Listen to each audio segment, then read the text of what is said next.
So, dear students, today we will discuss inductive effect. What is inductive effect?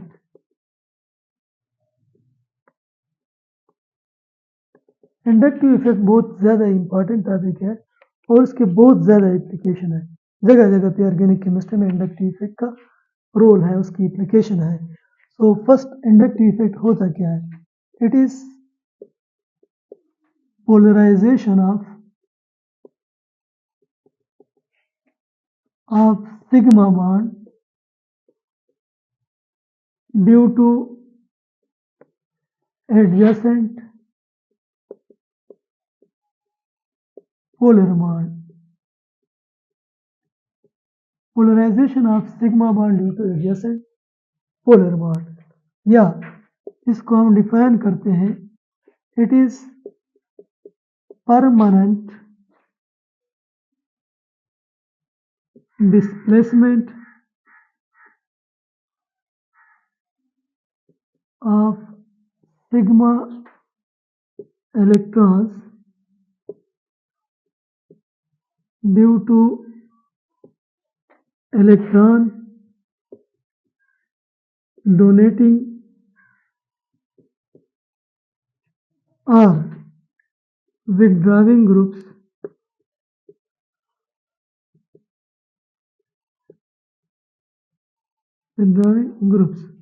So this is permanent displacement of sigma electron due to electron donating or electron withdrawing groups.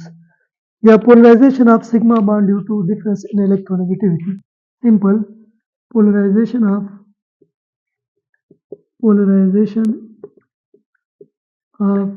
sigma bond due to difference in electronegativity.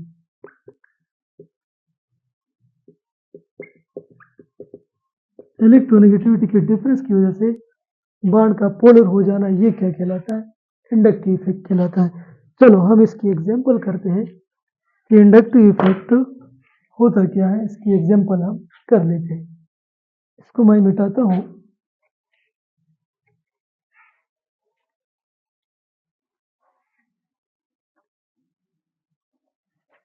तो हमारे पास inductive effect for example CH3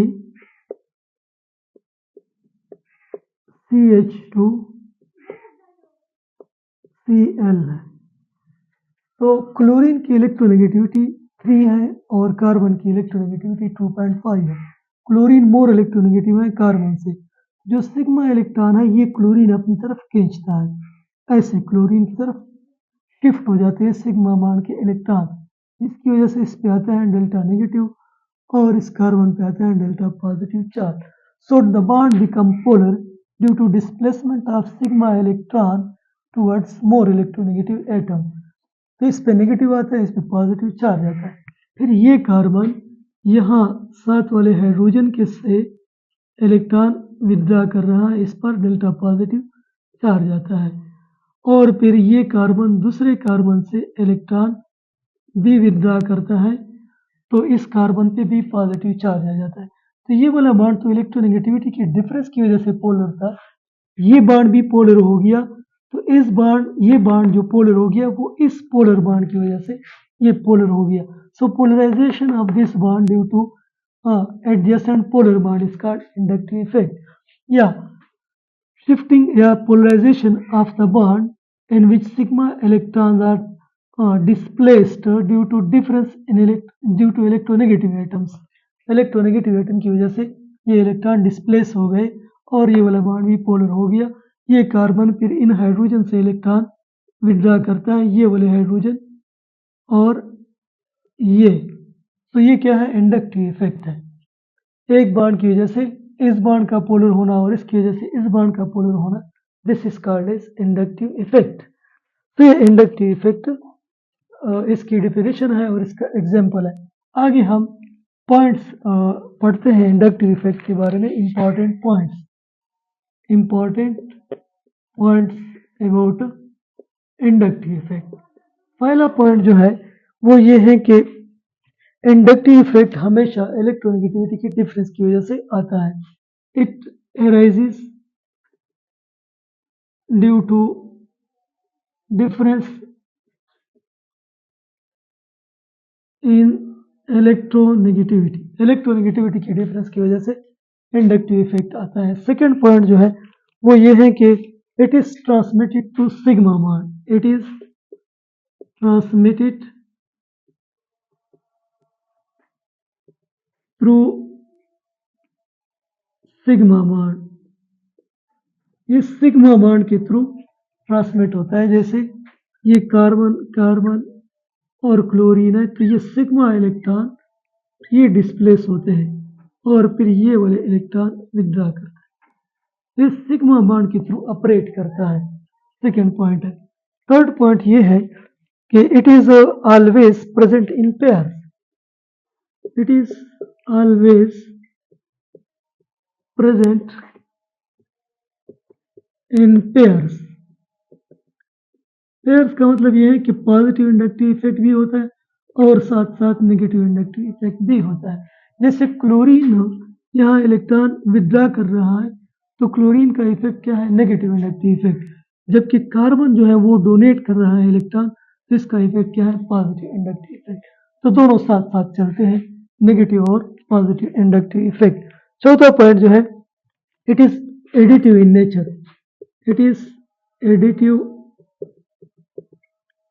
in nature. इसका मतलब क्या है कि inductive effect जो है वो एडिशन है and it has a direction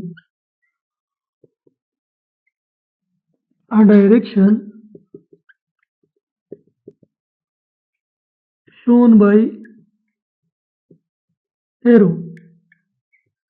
इसका डायरेक्शन है पॉजिटिव से मोर इलेक्ट्रोनेगेटिव की तरफ और एरो के निशान से हम इसको रिप्रेजेंट करते हैं. और ये एडिटिव का मतलब ये है कि अगर हम देखें CH2 ClCOOH ये क्या है? ये मोर एसिडिक है एसिटिक एसिड से, और ये लेस एसिडिक है अगर हम यहाँ पर 2 क्लोरीन लगाए, क्योंकि 2 क्लोरीन का इंडक्टिव इफेक्ट ज़्यादा है तो ये मोर एसिडिक है इससे. यहाँ पर 2 क्लोरीन है तो उसका इंडक्टिव इफेक्ट डबल है. एडिटिव है, 1 क्लोरीन का कम 2 क्लोरीन का डबल है इंडक्टिव इफेक्ट. इस वजह से ये कम एसिडिक है इससे. तो ये है हमारा चौथा पॉइंट. ठीक है, इसको मैं मिटाता हूँ. आगे हम देखते हैं इंडक्टिव इफेक्ट के बारे में कुछ पॉइंट्स.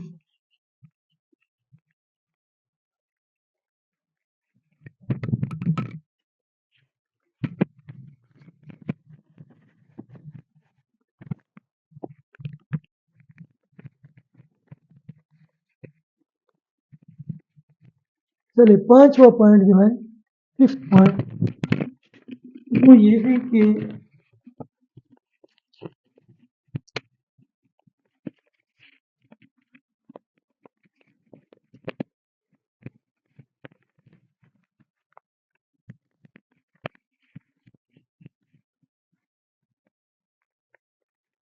चलो पांचवा point it is defined with respect to hydrogen.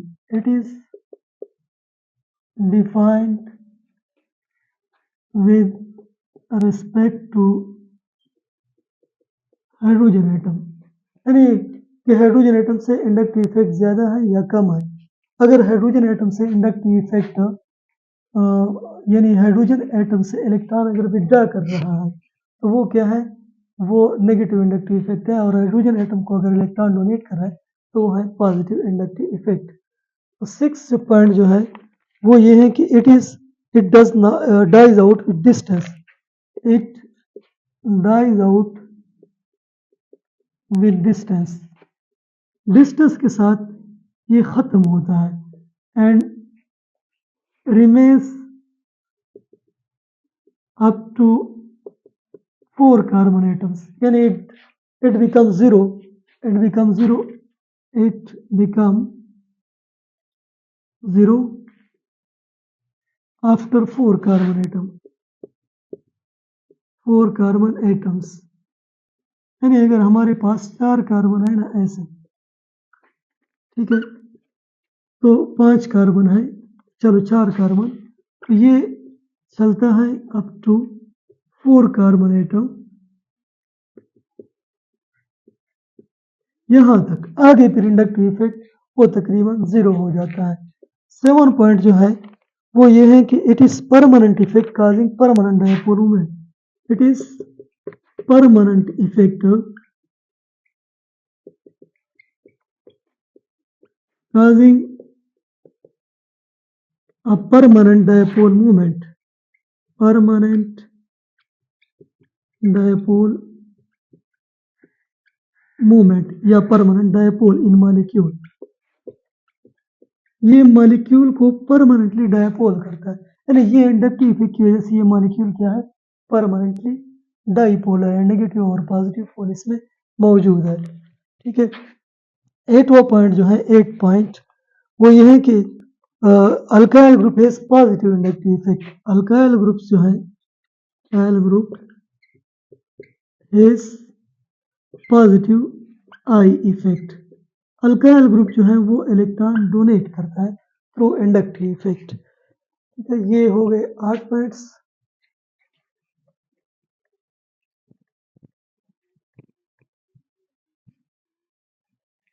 Nine points जो है वो ये है कि bulkier the alkyl groups greater be the positive inductive effect. Bulkier the alkyl groups greater will be positive I effect. Inductive effect positive जितना बल्कि group हो, यानी जैसे CH3 है ना, CH3 इसका इंडक्टिव इफेक्ट ज़्यादा होगा CH3 से, और इसका इफेक्ट ज़्यादा होगा CH2 से, एंड सो ऑन। जितना ग्रुप बल्कि हो उसका पॉजिटिव इंडक्टिव इफेक्ट उतना ही ज़्यादा होगा। 10 पॉइंट जो है वो ये है कि it is relatively weaker and is overshadowed by resonance effect and hyperconjugation. Resonance effect और हाइपर कंजुगेशन से ये थोड़ा वीक है। It is relatively weaker than resonance effect and hyperconjugation. Hyperconjugation और रेजोनेंस इफेक्ट से inductive effect थोड़ा सा week होता है, कमज़ोर होता है। 11 पॉइंट जो है वो ये है कि नेगेटिवली चार्ज ग्रुप हो जो है हमारे पास, नेगेटिवली चार्ज्ड ग्रुप्स, जैसे हमारे पास है O नेगेटिव या NH negative, they have positive inductive effect, इनका इंडक्टिव इफेक्ट पॉजिटिव होता है। 12 पॉइंट जो है वो ये है कि it influences physical and chemical properties. Inductive effect influences physical and chemical properties. Chemical और फिजिकल प्रॉपर्टीज को ये चेंज करता है। ये है 12 पॉइंट्स अबाउट इंडक्टिव इफेक्ट। चलिए आगे हम चलते हैं।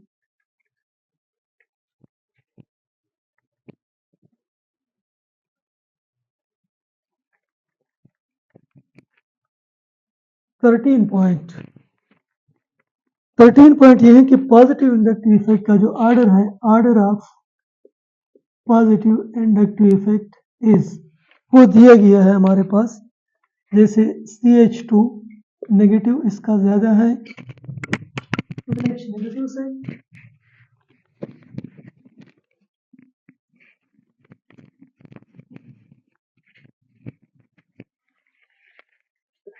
NH नेगेटिव इसका ज़्यादा है O नेगेटिव से, और O नेगेटिव का ज़्यादा है CH3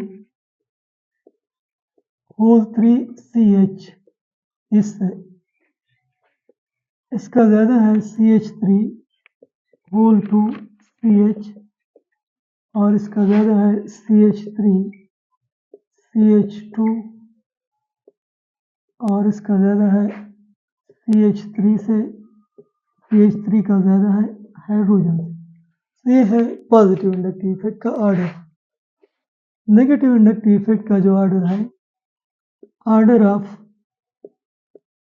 negative inductive effect is, negative inductive effect का ऑर्डर जो है वो है सबसे ज़्यादा NH3 पॉजिटिव, इसका ज़्यादा है NO2 नाइट्रो ग्रुप से, और इसका ज़्यादा है सियानो ग्रुप से CN का ज़्यादा है SO3H से, इसका ज़्यादा है CHO से अल्डिहाइड ग्रुप से, उसका ज़्यादा है कीटोनिक ग्रुप से, और उसका ज़्यादा है COOH से,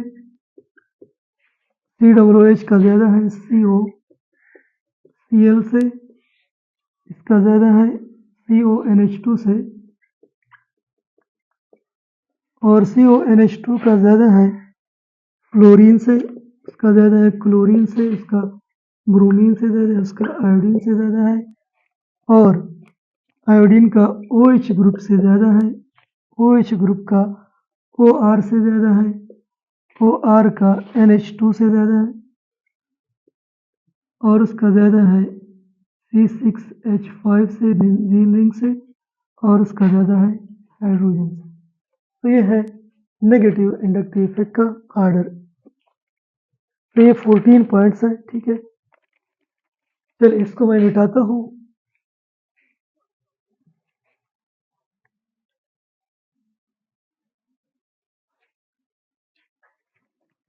फिफ्टीन पॉइंट्स जो है, 15 पॉइंट्स वो ये है कि एसिड स्ट्रेंथ जो है, एसिड स्ट्रेंथ वो डायरेक्टली रिलेटेड है टू नेगेटिव इंडक्टिव इफेक्ट और inversely related to positive inductive effect. जैसे हमारे पास है CH3COOH, इसका पॉजिटिव इंडक्टिव इफेक्ट है, तो ये क्या है, एसिड स्ट्रेंथ कम है इसका। और अगर हम देखें CH2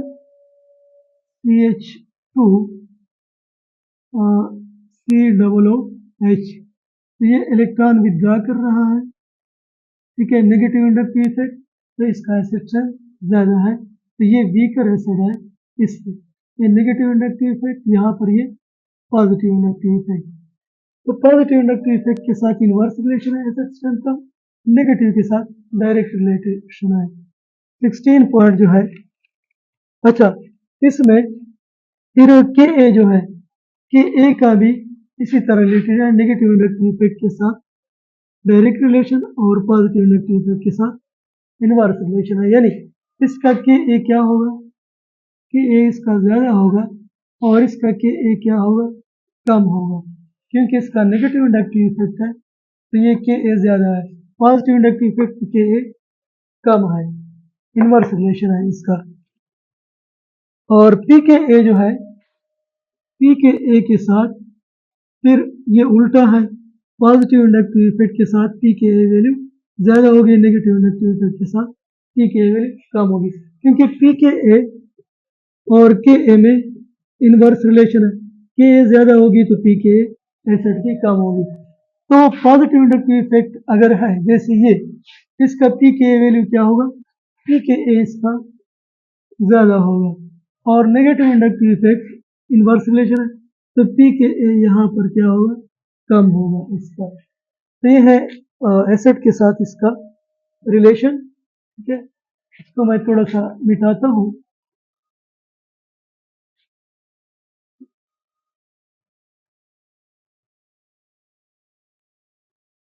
नेक्स्ट है हमारे पास 16 पॉइंट नंबर 16 है, बेसिक स्ट्रेंथ के साथ, बेसिक स्ट्रेंथ उनके साथ पॉजिटिव इंडक्टिव इफेक्ट का डायरेक्ट रिलेशन है और नेगेटिव इंडक्टिव इफेक्ट का इनवर्स, यानी एसिड और बेस के केस में ये उलट है। तो अगर हम देखें CH3 NH2 NH2, तो यहाँ पर ये इलेक्ट्रॉन डोनेट कर रहा है, तो इसका बेसिक स्ट्रेंथ ज़्यादा है, ठीक है, स्ट्रेंथ ज़्यादा है, और इंडक्टिव इफेक्ट पॉजिटिव, यानी पॉजिटिव इंडक्टिव इफेक्ट ये स्ट्रांगर बेस है। अगर हम देखें Cl CH2 NH2 को, तो ये इलेक्ट्रॉन विथड्रॉ कर रहा है, नेगेटिव इंडक्टिव इफेक्ट है, तो ये क्या होगा, इसका बेसिक स्ट्रेंथ थोड़ा कम होगा, बेसिक स्ट्रेंथ के साथ इसका इनवर्स रिलेशन है, ठीक है। इसी तरह के बी जो है, के बी के साथ वही रिलेशन है जो बेसिक स्ट्रेंथ के साथ है, पॉजिटिव इंडक्टिव इफेक्ट का के बी के साथ डायरेक्ट रिलेशन है और नेगेटिव इंडक्टिव इफेक्ट का इनवर्स रिलेशन है, क्योंकि के ए का एसिड स्ट्रेंथ के साथ डायरेक्ट रिलेशन है, एसिड स्ट्रेंथ के साथ डायरेक्ट रिलेशन है, लिहाजा बिल्कुल जो एसिड स्ट्रेंथ के साथ जिस तरह वेरी करता है एसिड स्ट्रेंथ इंडक्टिव इफेक्ट के साथ, इस तरह के बी भी उसी तरह वेरी कर रहा है। फिर अगर हम देखें तो इसका के बी क्या होगा, ज़्यादा होगा, और इसका के बी क्या होगा, कम होगा, क्योंकि नेगेटिव इंडक्टिव इफेक्ट के साथ के बी का क्या है, इनवर्स रिलेशन है, और पॉजिटिव इंडक्टिव इफेक्ट के साथ के बी का डायरेक्ट रिलेशन है। पी के बी के साथ, चूंकि पी के बी और के बी के बीच इनवर्स रिलेशन है, तो पी के बी के साथ इसका रिलेशन इस तरह है, नेगेटिव इंडक्टिव इफेक्ट के साथ डायरेक्ट, पॉजिटिव इंडक्टिव इफेक्ट के साथ इनवर्स रिलेशन है। यानी पी के बी अगर हम देखें तो यहाँ पर पॉजिटिव इंडक्टिव इफेक्ट है ना, तो पी के बी क्या होगी, पी के बी इसकी कम होगी, और यहाँ पर नेगेटिव इंडक्टिव इफेक्ट है, इसके साथ डायरेक्ट रिलेशन है, तो पी के बी इसकी क्या होगी, ज़्यादा होगी इस बेस की, ठीक है। तो ये है कुछ पॉइंट्स इंडक्टिव इफेक्ट से रिलेटेड। अब थोड़ा सा हम इंडक्टिव इफेक्ट की एप्लीकेशन के बारे में पढ़ेंगे, इसको मैं मिटाता हूँ, आगे एप्लीकेशन इंडक्टिव इफेक्ट का वो डिस्कस करेंगे।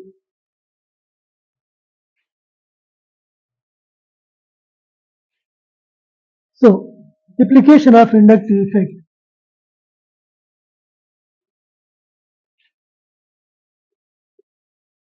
इंडक्टिव इफेक्ट की एप्लीकेशन क्या है? सबसे पहला जो इफेक्ट है, एप्लीकेशन है, वो है stability of carbocation, stability of carbocation. Carbocation अगर हम देखें CH3 CH3 CH3 methyl group का पॉजिटिव इंडक्टिव इफेक्ट है, ये इस पॉजिटिव चार्ज को मिनिमाइज कर रहा है और इसको स्टेबलाइज कर रहा है, तो ये स्टेबल है। यहाँ पर दो मिथाइल ग्रुप है और एक हाइड्रोजन, हाइड्रोजन का इंडक्टिव इफेक्ट जीरो कंसिडर होता है, तो यहाँ पर भी ये पॉजिटिव चार्ज को स्टेबलाइज कर रहा है, लेकिन दो मिथाइल ग्रुप, और इसका इंडक्टिव इफेक्ट फिर ज़्यादा होता है CH3 CH2 से, जहाँ पर एक मिथाइल ग्रुप इसको स्टेबलाइज कर रहा है, तो इंडक्टिव इफेक्ट यहाँ पर ज़्यादा है तीन मिथाइल ग्रुप का, तो ये कार्बोकेटायन टर्शियरी वाला, यानी 3 डिग्री कार्बोकेटायन मोर स्टेबल है 2 डिग्री से, 2 डिग्री मोर स्टेबल है 1 डिग्री से, और ये पिरीमन मोर स्टेबल है मिथाइल केटायन से, मिथाइल केटायन जहाँ पर मिथाइल ग्रुप अटैच ही नहीं है इस कार्बन के साथ, तो ये है स्टेबिलिटी ऑफ कार्बोकेटायन। सेकेंड जो इसकी एप्लीकेशन है वो है stability of free radical, stability of free radical. Free radical क्या है, कोई भी स्पीशीज, चार्ज या न्यूट्रल स्पीशीज जिसके पास अनपेयर्ड इलेक्ट्रॉन हो, यानी एनी एटम और ग्रुप हो हैविंग अनपेयर्ड इलेक्ट्रॉन, जिसके पास अनपेयर्ड इलेक्ट्रॉन हो उसको बोलते हैं रेडिकल या free radical. These are reactive substances, और ये रिएक्टिव स्पीशीज होते हैं फ्री रेडिकल। चलो इसको मैं मिटाता हूँ, यहाँ पर ऊपर लिखता हूँ, तो हमारे पास जो फ्री रेडिकल होता है ना, वो इलेक्ट्रॉन डिफिशिएंट होता है, जैसे CH3 CH3 CH3 tertiary butyl free radical, तो इसमें टोटल वैलेंस इलेक्ट्रॉन कितने हैं, 2 4 6 और एक 7, ऑक्टेट कंप्लीट नहीं है, तो ये अपने इलेक्ट्रॉन इसकी तरफ पुश करते हैं और इसके इलेक्ट्रॉन की जो डिफिशियंसी है उसको कम करते हैं, तो ये मोर स्टेबल है देन CH3H। यहाँ पर भी ये इलेक्ट्रॉन पुश करते हैं, इसको स्टेबलाइज करते हैं, और यहाँ पर एक मिथाइल ग्रुप इसको स्टेबलाइज कर रहे हैं, ठीक है, ये मोर स्टेबल है इवन CH3 मिथाइल रेडिकल्स, क्योंकि इसको इलेक्ट्रॉन की कमी है, डिफिशियंसी है, और ये मिथाइल इसकी तरफ इलेक्ट्रॉन पुश कर रहे हैं, इसको स्टेबलाइज कर रहे हैं, इलेक्ट्रॉन डिफिशियंसी को कम कर रहे हैं। नेक्स्ट जो है ये सेकंड पॉइंट है। थर्ड जो एप्लीकेशन है, थर्ड एप्लीकेशन है stability of carbanion. Stability of carbanion. Carbanion क्या है? ट्राईवेलेंट कार्बन जिससे नेगेटिव चार्ज है। ये ट्राईवेलेंट कार्बन ट्राईवेलेंट मीन्स वो कार्बन जिसने 3 बॉन्ड बनाए हो with negative charge, this is called as carbanion. जैसे CH3 नेगेटिव 3 बॉन्ड बनाए हैं और नेगेटिव 4 है, तो ये कार्बेनाइन है। तो कार्बेनाइन की अगर हम स्टेबिलिटी देखें तो हमारे पास मिथाइल कार्बेनाइन जो है ये मोर स्टेबल है CH3 CH2 से, प्राइमरी कार्बेनाइन से। ये मोर स्टेबल है CH3 CH3 CH, और ये मोर स्टेबल है टर्शियरी ब्यूटाइल एनाइन, क्योंकि यहाँ पर ये इलेक्ट्रॉन इसकी तरफ पुश करते हैं तो इसका नेगेटिव चार्ज बढ़ा देते हैं, और 4 स्पीशीज क्या होते हैं? अनस्टेबल होते हैं। यहाँ पर 3 मिथाइल, यहाँ पर 2, यहाँ पर 1 मिथाइल, और यहाँ पर कोई मिथाइल ग्रुप नहीं है जो इस नेगेटिव चार्ज को इंक्रीज कर रहा हो, जो अपने इलेक्ट्रॉन इसकी तरफ पुश कर रहे हो। लिहाजा यहाँ पर ऑर्डर जो है वो फ्री रेडिकल और कार्बोकेटाइन की उलट ऑर्डर यहाँ पर है कार्बेनाइन में। तो ये है तीसरा एप्लीकेशन।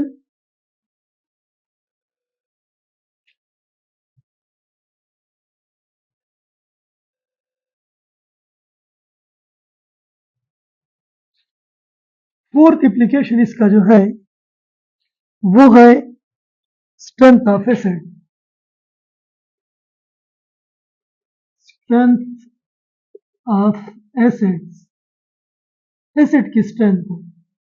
हमारे पास अगर CH3 है, CH3 COOH, ये इलेक्ट्रॉन पुश कर रहे हैं इसकी तरफ, पॉजिटिव इलेक्ट्रिक इफेक्ट है, तो ये वीकर एसिड है ClCH2 COOH से, ये इलेक्ट्रॉन विथड्रॉ कर रहा है। और ये वीकर एसिड है अगर यहाँ पर 2 क्लोरीन अटैच है COOH, यहाँ पर 2 क्लोरीन अट्रैक्ट करें इलेक्ट्रॉन, और ये वीकर एसिड है इससे ClCl ट्राइक्लोरो एसिटिक एसिड, यहाँ पर 3 क्लोरीन इलेक्ट्रॉन विथड्रॉ कर रहे हैं, तो इस वजह से ये वाला स्ट्रॉन्गेस्ट एसिड है। यानी एसिड स्ट्रेंथ का डायरेक्ट रिलेशन है नेगेटिव इलेक्ट्रिक इफेक्ट के साथ। या अगर आप इसका कंजुगेट बेस देखें, इनके कंजुगेट बेस, तो हमारे पास है CH3 COO नेगेटिव, जो कि स्ट्रॉन्गर बेस है, ये इलेक्ट्रॉन पुश कर रहा है, यहाँ पर नेगेटिव चार्ज को बढ़ा रहा है, इससे ClCH2 COO नेगेटिव, ये इलेक्ट्रॉन विथड्रॉ कर रहा है और यहाँ पर नेगेटिव चार्ज को कम कर रहा है। और ये वीकर बेस है, इससे ये इलेक्ट्रॉन दोनों क्लोरीन एटम विथड्रॉ कर रहे हैं, तो ये वाला और वीकर है, और ये वीकर है किससे? ClCl COO नेगेटिव, तो ये 3 क्लोरीन इलेक्ट्रॉन विथड्रॉ कर रहे हैं और यहाँ पर नेगेटिव चार्ज बहुत कम हो रहा है। तो हमें पता है कि Ka is inversely proportional to Kb। अगर एसिड जो है, एसिड उसका कंजुगेट बेस, उसका Kb कम है, यानी ये एसिड है ना, उसका जो कंजुगेट बेस है ये, इसके अगर Kb ज्यादा है Kb, तो एसिड क्या है, वीक है। और अगर इसकी Kb कम है, तो ये कम है, तो एसिड क्या है, स्ट्रांग है। तो कंजुगेट बेस जो है इसका Kb क्या होगा, इसका Kb सबसे कम होगा। तो ये वाला क्या है, वीकेस्ट बेस है, तो इसका एसिड क्या होगा, स्ट्रांगेस्ट एसिड होगा। यानी strong acid has weak conjugate base, strong acid has weak conjugate base, weak conjugate base. तो कंजुगेट बेस में अगर देखें तो यहाँ पर ये नेगेटिव चार्ज ज्यादा है, यहाँ पर सबसे कम है, तो सबसे वीकेस्ट बेस ये है, तो सबसे स्ट्रांगेस्ट एसिड इसका है ये वाला ट्राइक्लोरो एसिटिक एसिड। तो ये है स्ट्रेंथ ऑफ एसिड। अगर हम बात करें थोड़ा सा किसी और एसिड की, जैसे हमारे पास है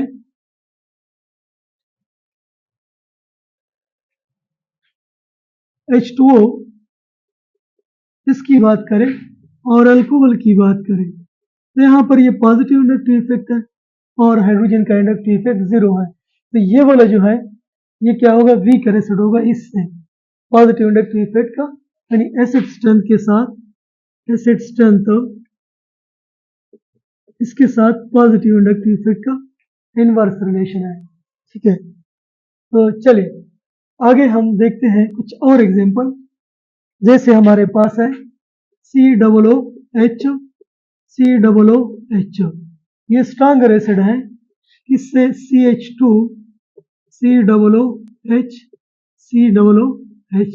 यहाँ पर ये क्या कर रहा है, पॉजिटिव इंडक्टिव इफेक्ट, तो एसिड स्ट्रेंथ कम हो रहा है। और ये फिर वीकर स्ट्रांगर एसिड है, ये फिर स्ट्रांगर एसिड है अगर यहाँ पर दो मिथाइल ग्रुप अटैच हो, दो CH2 ग्रुप COOH COOH, ये दोनों इलेक्ट्रॉन पुश कर रहे हैं, पॉजिटिव इंडक्टिव इफेक्ट दोनों का, इस वजह से ये एसिड वीकर है। ठीक है, नेक्स्ट जो है हमारे पास, वो हम बात करते हैं थोड़ा सा किसी और एसिड की। जैसे हमारे पास है OH अटैच है और यहाँ पर NO2 ग्रुप है, ये इलेक्ट्रॉन विथड्रॉ कर रहा है, ये स्ट्रॉन्गर एसिड है नेगेटिव इंडक्टिव इफेक्ट की वजह से, इससे OH, और ये स्ट्रॉन्गर एसिड है अगर यहाँ पर मिथाइल ग्रुप अटैच है CH3, यहाँ पॉजिटिव इंडक्टिव इफेक्ट है, तो वीकेस्ट एसिड, यहाँ पर कोई इंडक्टिव इफेक्ट नहीं है अल्काइल ग्रुप का, और यहाँ पर नेगेटिव इंडक्टिव इफेक्ट, तो ये स्ट्रॉन्गेस्ट एसिड है। ठीक है, ये है एसिड स्ट्रेंथ के बारे में। चले आगे थोड़ा सा हम बेसिक स्ट्रेंथ, फिफ्थ जो एप्लीकेशन है इसका, पांचवा एप्लीकेशन वो देखते हैं। फिफ्थ एप्लीकेशन वो है strength of basis, basic strength.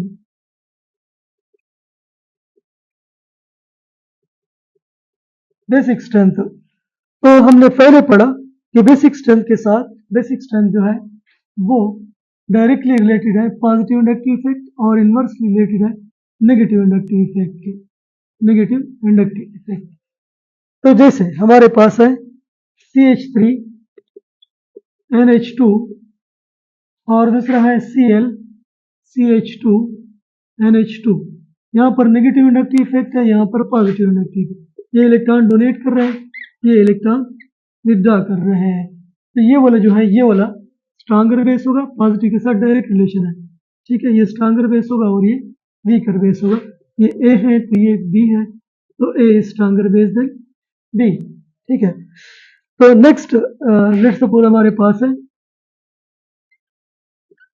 Amine है NH2 और यहाँ पर अटैच है CH3 ग्रुप।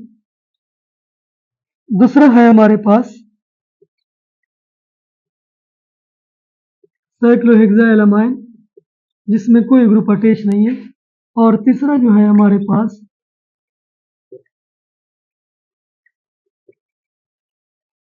इसमें Cl अटैच है यहाँ पर, और चौथा जो है उसमें Cl यहाँ पर अटैच है, यहाँ। तो सबसे स्ट्रॉन्गेस्ट बेस ये है क्योंकि ये क्या कर रहा है, इंडक्टिव इफेक्ट के जरिए इलेक्ट्रॉन डोनेट कर रहा है। ये स्ट्रॉन्गेस्ट बेस है, इससे यहाँ पर ये इलेक्ट्रॉन डोनेट कर रहे हैं सिर्फ। यहाँ पर एक मिथाइल और है, और यहाँ पर जो है ये negative inductive effect, electron withdraw कर रहे हैं यहाँ से, इलेक्ट्रॉन विथड्रॉ हो रहे हैं यहाँ से, तो ये वाला वीकर है। और यहाँ पर चूंकि क्लोरीन करीब है, इसके ज्यादा करीब है, तो ये वाला सबसे वीकेस्ट बेस होगा। ये स्ट्रांगर है इससे, ये वाला स्ट्रांगर है इससे, और ये क्या है, सबसे वीकेस्ट बेस है। ठीक है, बेसिक स्ट्रेंथ में ये हमने। अच्छा, अगर हमारे पास फॉर एग्जांपल कुछ और बेस की हम एग्जांपल लेते हैं,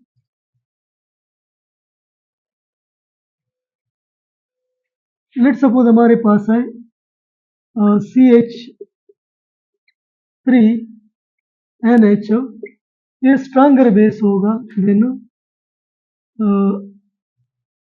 NH2 नेगेटिव, क्योंकि पॉजिटिव इंडक्टिव इफेक्ट की वजह से ये इलेक्ट्रॉन इंक्रीज कर रहा है। इसी तरह RO नेगेटिव, ये क्या होगा, स्ट्रांगर बेस होगा देन OH नेगेटिव। ठीक है, तो ये स्ट्रांगर होगा इसके मुकाबले में। ठीक है, जैसे कि हमारे पास CH3CH2 नेगेटिव, यहाँ पर ये इलेक्ट्रॉन डोनेट कर रहा है, तो ये बेस है। और अगर यहाँ पर दो मेथाइल ग्रुप इलेक्ट्रॉन डोनेट कर रहे हैं, तो ये वाला स्ट्रांगर बेस है, ये वाला वीकर बेस है इससे, और ये वीकर है टर्शियरी ब्यूटाइल एनायन से, क्योंकि यहाँ पर तीनों मेथाइल ग्रुप इलेक्ट्रॉन डोनेट कर रहे हैं, तो पॉजिटिव इंडक्टिव इफेक्ट के साथ इसका इनवर्स रिलेशन है। इसी तरह बेसिक स्ट्रेंथ है हमारे पास। नेक्स्ट जो है, इसके बाद हमने थोड़ा देखना है relative reactivity of carbonyl compounds. छठा जो एप्लीकेशन है वो है reactivity of carbonyl compounds. Carbonyl compound की रिएक्टिविटीज अगर हम देखें, फॉर्मल्डिहाइड ये मोर रिएक्टिव है देन एसिटल्डिहाइड CH3COH, और ये मोर रिएक्टिव है देन एसीटोन CH3COCH3। क्यों? क्योंकि कार्बोनाइल कंपाउंड की रिएक्टिविटी होती है इस कार्बन की वजह से, जो कि इलेक्ट्रोफिलिक है और इस पे न्यूक्लियोफाइल अटैक कर रहा है। तो जितना ये पॉजिटिव चार्ज ज्यादा होगा, इतना ही ये तेजी से अटैक करेगा। तो यहाँ पर ये इलेक्ट्रॉन डोनेटिंग ग्रुप जो है, ये इस पॉजिटिव चार्ज को कम कर रहे हैं। ठीक है, यहाँ पर एक अल्काइल ग्रुप इस पॉजिटिव चार्ज को कम कर रहा है, और यहाँ पर कोई अल्काइल ग्रुप नहीं है जो इलेक्ट्रॉन डोनेट कर रहे हैं, इसका पॉजिटिव ज्यादा है सबसे। तो न्यूक्लियोफाइल जो है वो इस पर तेजी से अटैक करेगा। फिर दूसरे नंबर पे न्यूक्लियोफाइल इस पे तेजी से अटैक करेगा, और तीसरे नंबर पे ये है, यानी फर्स्ट जो है ये मोर रिएक्टिव है देन सेकंड, वो मोर रिएक्टिव है देन थर्ड। ये है रिएक्टिविटी ऑफ कार्बोनाइल कंपाउंड। तो ये है about inductive effect. Inductive effect के बारे में जितने पॉइंट्स थे वो मैंने बता दिए। चले नेक्स्ट लेक्चर में मिलते हैं।